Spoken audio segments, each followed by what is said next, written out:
2025 was the most productive year I've had on Forgotten New York, the city history website created by Kevin Walsh that's been around since 1997. And here are the examples of places I've been around the city during this productive year. It started in Flushing, where there's a Home Depot viewed from the elevated Van Wyck Expressway that has a history of food production going back to the 1870s. Until the early 90s, this was the Tasty Bread Factory. Before that, it was a chicory factory that made fake sugar products.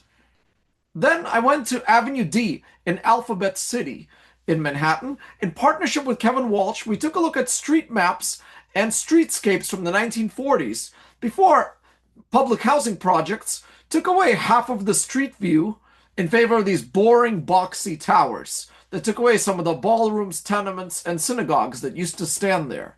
And this street used to have trolley tracks too. On Avenue D, I also visited a public school with an unusual artwork on its wall. Then I went to the Biddle House in Conference House Park, the southernmost point in the state and city of New York. A former residence is now under the Parks Department, where the local historical society puts on exhibits.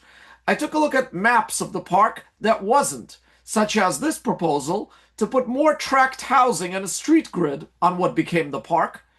And today, some of the paths in the park follow the routes of these unbuilt streets. And I also found a map of the park of highways that were proposed for this park that were also fortunately not built.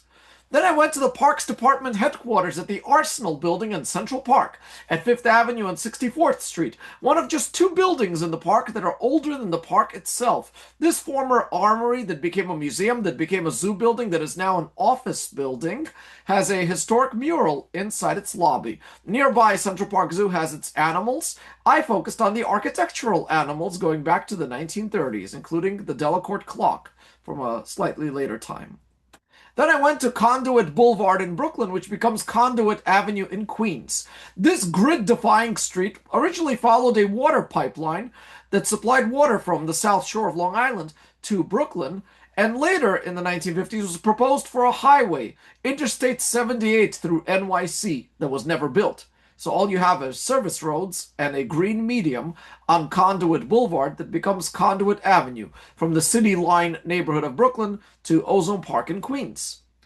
Nearby, Grant Avenue is interrupted by train tracks where the A subway line comes out of the tunnel onto an elevated trestle at Liberty Avenue. The medallion here is the city of New York at a time when the city operated the subway before it was taken over by the state-sponsored MTA.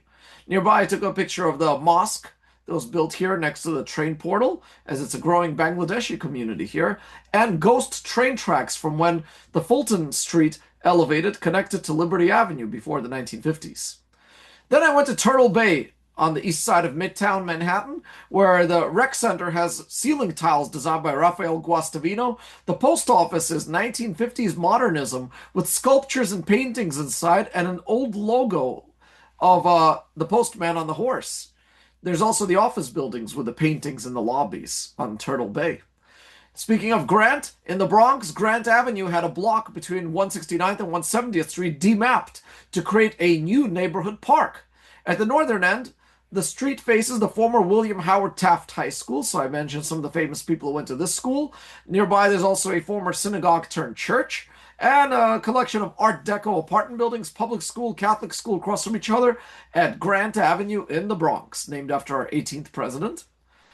Also in the Bronx is the Bronx Community College, originally built as the uptown campus of New York University by McKim, Mead, and White, with its beautiful libraries, same design as the Butler Library and Columbia University. New York University left its uptown campus in the late 1960s, and then by 1973, CUNY stepped in with the Bronx Community College. And here, I took a picture not just of the rotunda, but also the empty book rooms that are deteriorating, sadly, even though this is a landmarked building. And I took a picture of Begrish Hall and some of the other 1950s modernist buildings that are also now landmarked, from a time when these were dorms, but now they are classrooms. And Begrish Hall was an auditorium at the Bronx Community College. At Terminal 8 JFK Airport, there is a mosaic of a mosaic outside the men's bathroom. This mosaic evokes the original Terminal 8 that stood here from the 1960s till about 2008. The glass panels were created by Robert Sowers, and after the building was demolished, the glass panels were sold off in pieces to collectors. Inside today's building, there are other artworks, including this sculpture of an American Airlines plane. Then I went to Hollis, Queens, the neighborhood that has perhaps the biggest collection of religious conversions in architecture. There is a former Masonic lodge that is now a Seventh-day Adventist church, former funeral home that's now a Latino church. There are storefront churches. There's a former house that's a Hindu temple. There is a former church that is now a mosque that will soon be facing a religious transformation. Nearby Holliswood has a former Reformed temple that is now a mosque, and a former mosque that is now a Jainist temple in Hollis and Holliswood. And then there's the Taino Towers in East Harlem, also known as Spanish Harlem. These buildings look like they're taken from Miami and put here amidst the projects and tenements, named after the indigenous people of Puerto Rico. Because it's a historically Puerto Rican neighborhood, so Taino Towers have murals on some of their walls and in their courtyard, evoking the native people.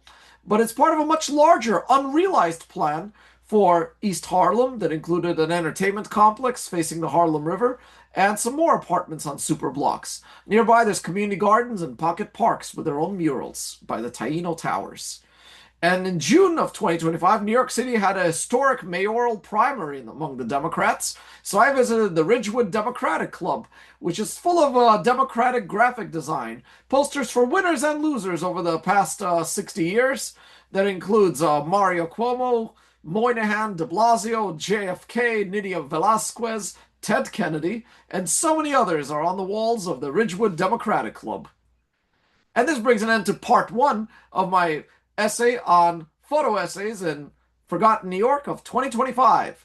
If there's places around the city that you'd like me to document that have not received as much attention from the official historians, let me know.